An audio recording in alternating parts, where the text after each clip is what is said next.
Steve, come on up. Yeah. Well, good afternoon, everyone. Obviously, I think you've heard from the other side already, but clearly we had a couple of votes today, neither of which succeeded, but this isn't the last vote that we're going to have on keeping the government open.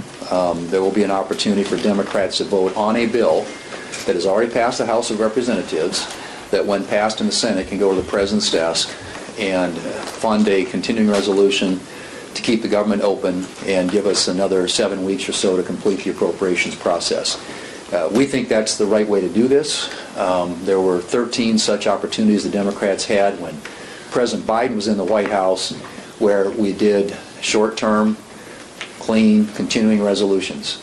The suggestion by the Democrats that somehow they ought to be able to hijack a continuing resolution to attach $1 trillion of policy and cut things that we just funded a short few weeks ago, like rural hospitals, is completely out of any sort of historical context of what continuing resolutions have been used for in the past.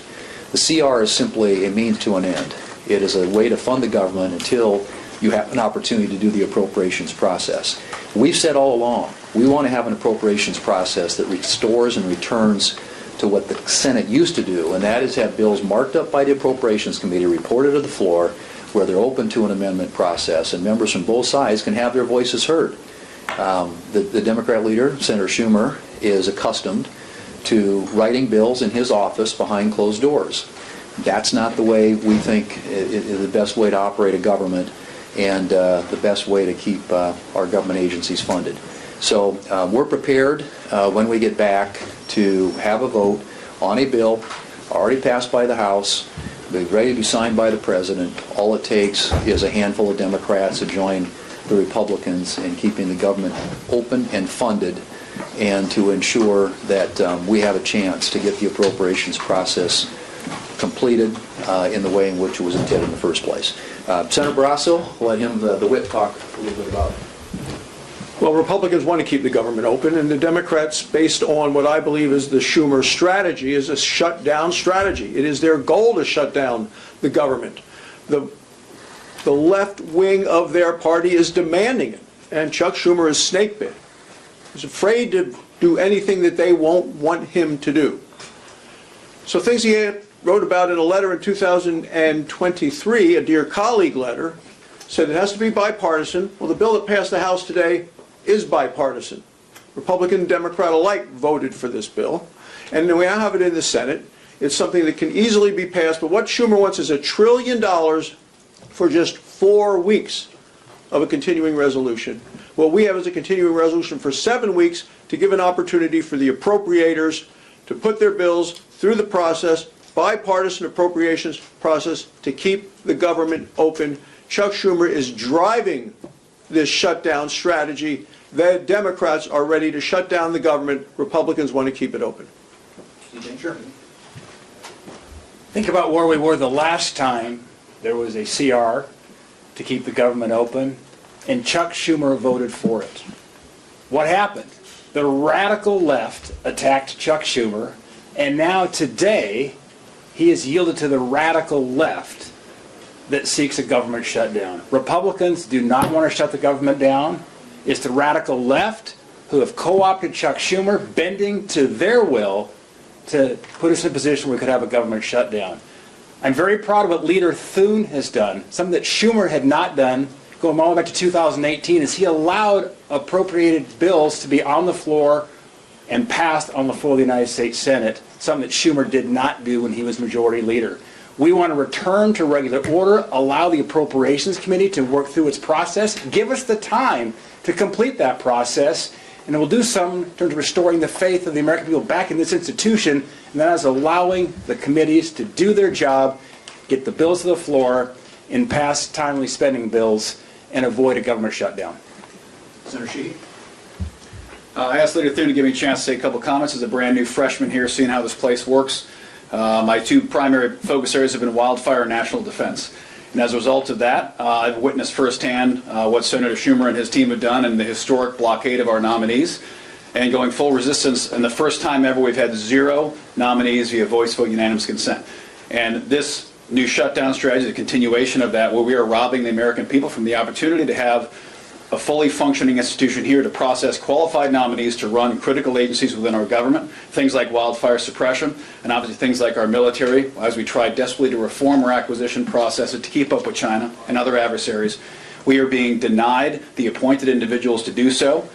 They've set an unprecedented record on obstruction of those nominees, and now the shutdown is an extension of that. So we are witnessing unprecedented obstruction in this institution. Someone who's only been here a few months. It's unfortunate to see when I know there are many partners in this aisle that want to be working with us on this, want to be constructive on keeping the government open and bringing nominees in, but they know that they have to fall in line with Chuck Schumer's strategy here. So it's unfortunate to see, but we're the party of common sense right now that's trying to pass common sense legislation to keep the government open, keep our nation strong, keep the economy growing. So that's the message here. Bottom line, we're trying to get problems solved and move forward. Questions quickly? Yep. The Democrats and Republicans have said that in the next week there are going to be conversations about the path forward. Are you going to be a part of those conversations, or are you just saying you're just going to do the House bill when you get back again? Well, I mean, I don't know what those conversations, they have something that they want to bring to us and talk about, then, certainly we're open to talking. But like I've said before, I've been available now for weeks, and the Democrats seem more intent, as has been pointed out, in satisfying, I think, their very leftist base, who is desperately wanting to see a government shutdown because they think it's politically advantageous to do that, rather than keep the government funded. I mean, it's really a straightforward choice. And it's the same choice that Democrats have been, we were faced with when they had the majority and Biden was in the White House on 13 different occasions. All 13 times there were Republicans who delivered the votes to keep the government funded. We didn't take it hostage or hijack it to try and do some colossal list of liberal, wish list type priorities and policies that added up, as Senator Brasso said, to about $1 trillion. So I don't know what that is. I have not gotten the sense that they are serious at all when they say we want to negotiate. If they were, they would come and say we want to negotiate. They sent a letter 6 weeks ago by snail mail, which to me doesn't suggest they're serious. And the bill that they put on the floor makes it very clear they are very unserious. I mean, they want to repeal the entire one big beautiful bill, and including all the provisions in there that we think benefit a lot of constituencies, like the ones we represent, like rural hospitals in places like Wyoming, South Dakota, and Montana. Yep. Senator Murkowski, who voted against this, I'm curious, you had 2 no votes. What do you make of those? And also, she had suggested that something that she wants to see in the bill is an extension of those ACA tax credits, subsidies. Is that something that you would consider putting in this bill? What are your thoughts? Well, I mean, to quote a Democrat from a past CR conversation, continuing resolutions aren't places to load big health policy changes in. I think that we are open to the conversation about what we do with the Obamacare premium tax credits. That's something in which members, Republican senators, and I think for that matter Republican House members, have an interest as well. But this isn't the place to do that. This is the place to fund the government, to allow our appropriations process to continue. That issue is, those changes occur January 1 of next year. And there's certainly an opportunity between now and then to have a conversation about what, if any, reforms we might be able to make when it comes to that issue, or any others for that matter Democrats want to consider or contemplate. And we got a defense authorization bill that's waiting to be voted on, which they've held up, again, for no apparent reason that I can tell. Everything has to be, we're clear on our side, we're ready to vote. So there's plenty of stuff to do on the agenda, including that issue.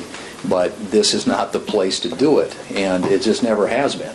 Where is the place to do it? Well, I mean, end of the year? I think that when we get to the point where we're actually, if we're going to, totally fund the other agencies in the government, and we get the 3 appropriation bills that have already cleared the Senate floor into conference, hopefully done, give us that additional 7 weeks after the end of the fiscal year to get some of these other appropriations bills that are available for consideration, that are out of the appropriations committee, on the floor and considered. And then we can have that conversation, that broader conversation, when it comes to the full funding of the government for the fiscal year. And there will be other, year-end vehicles, as there always are. I mean, there's always health care extenders that we end up doing at the end of the year. So there will be legislative vehicles available for this. But I don't know why you would take hostage a 7-week continuing resolution to try and do $1 trillion of policy. This is just, it's unheard of. It's not serious. And they can't make that argument with a straight face. Senator, this basically did happen in 2013 when Republicans refused to do a short-term CR because they wanted to defund the Affordable Care Act, which was $1 trillion issue. Did Republicans make a mistake back then? Did you learn any lessons back then? Because, it does seem like Schumer is kind of taking that same strategy and saying, hey, I want to have negotiations. Back then, Obama wouldn't negotiate with you. You were very frustrated. We ended up with a 16-day government shutdown, accomplished nothing. What's your sense of looking back at that? Well, I think I think that is one of the lessons you learn, Steve, from past experience. And when you're the ones who are trying to add a whole bunch of new stuff, generally I think you're the ones who end up getting blamed when there's a shutdown. And I think again, what you're going to be looking at when push comes to shove about 10 days from now, and we actually have to have the vote on the bill that would keep the government open, is you've got a bill that's passed the House, a bill that the President's prepared to sign, and that there will be plenty of Republicans voting for, and we'll need a handful of Democrats in order to keep the government open. So if they want to use this as an opportunity to add a whole bunch of other stuff, they're the ones who are going to have to explain why, because we won't add $1 trillion in new spending, they're willing to shut the government down. I mean, I think it's kind of as straightforward as that. But we've learned, there are some lessons you learn from experience, and interestingly enough, there's a quote from Chris Murphy in 2013, around that time, in which he said that this is not the place to do major health care policy. This is a continuing resolution, and I can get you that quote. But, the shoe's on the other foot now, and they're trying to use what they think is leverage to get a bunch of stuff done that's never going to happen. I mean, can you imagine anything in that bill that they sent that we voted down today passing in the Republican House of Representatives? Absolutely not. It's just not serious. They're not being serious. This is not a serious negotiation. This is a just cold-blooded, partisan political attempt to try and score political points with a left-wing base that is demanding that their Democrats here in Congress oppose and resist anything that President Trump is trying to do. Thank you all.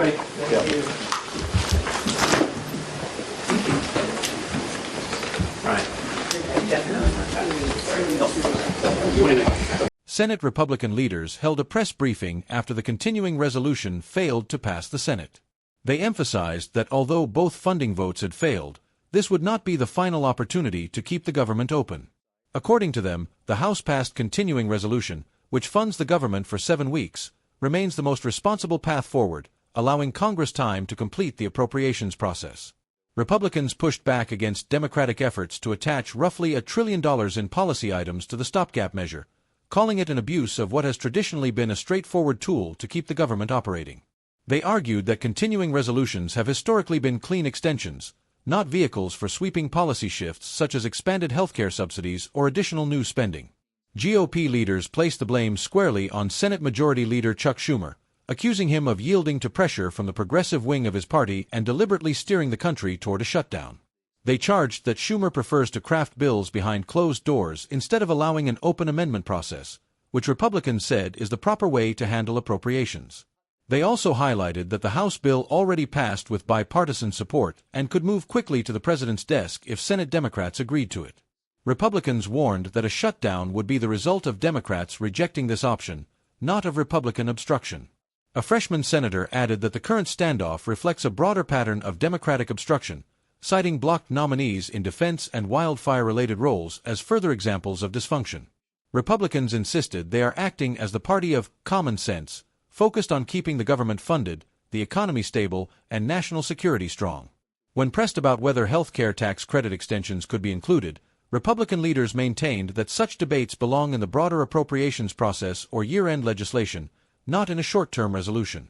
They argued that trying to load the stopgap bill with unrelated policy demands was irresponsible and historically inconsistent. In response to comparisons with the 2013 shutdown fight, Republicans acknowledged lessons from the past, saying the side that tries to tack on unrelated demands usually bears the blame. They insisted that Democrats now find themselves in that position, attempting to use the deadline as leverage. Republicans concluded by stressing that if Democrats refuse the House bill, it will be on them to explain why they chose political games over keeping the government open.